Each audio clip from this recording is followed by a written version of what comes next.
రైతుని రాజుగా చేయడమే కూటమి ప్రభుత్వ లక్ష్యమన్నారు ప్రభుత్వ చీఫ్ విప్ జీవి ఆంజనేయులు. పోలవరం బనకచర్ల పూర్తి చేసి ప్రతి ఎకరాకి నీరిస్తామన్నారు. ధాన్యం కొన్న 24 గంటల్లోనే చెల్లింపులు చేస్తున్నామని, గతంలో వైసీపీ రైతుల్ని నిర్లక్ష్యం చేసిందని అన్నారు. పోలవరం పూర్తయితే ఉత్తరాంధ్ర సస్యశ్యామలమవుతుందని చెప్పారు.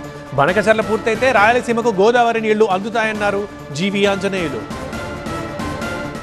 పోలవరం ప్రాజెక్టు, వెలిగొండ ప్రాజెక్టు, అన్ని ప్రాజెక్టులు మళ్ళీ చంద్రబాబు గారి పాలనను పూర్తవుతాయి. ఈరోజు ప్రజలకి నీళ్లు ఇవ్వటమే, ప్రతి ఎకరానికి నీళ్లు ఇవ్వాలనే లక్ష్యంతో ఈరోజు ఎన్డీఏ ప్రభుత్వం ముందుకెళ్తుంది. గోదావరి జలాలను పూర్తిగా సద్వినియోగం చేసుకొని బనకచర్ల ప్రాజెక్టు కూడా పూర్తి చేసి రాష్ట్ర ప్రజలకి, రాయలసీమకు కూడా బ్రహ్మాండంగా నీళ్లు ఇవ్వాలనే లక్ష్యంతో ఈరోజు ప్రభుత్వం ముందుకెళ్తుంది. పోలవరం పూర్తయితే ఉత్తరాంధ్రకు, గోదావరి బనకచర్ల ప్రాజెక్టు పూర్తయితే రాయలసీమకి, అట్లాగే మనకి గుంటూరు, కృష్ణా, ప్రకాశం జిల్లాలు నాగార్జున సాగర్ ఆయకట్టు స్థిరీకరణ అవటం, ఇంకా గోదావరి నీళ్లతో కూడా ఇక్కడ పంటలు పండించుకునే రోజులు మంచి రోజులు వస్తున్నాయి.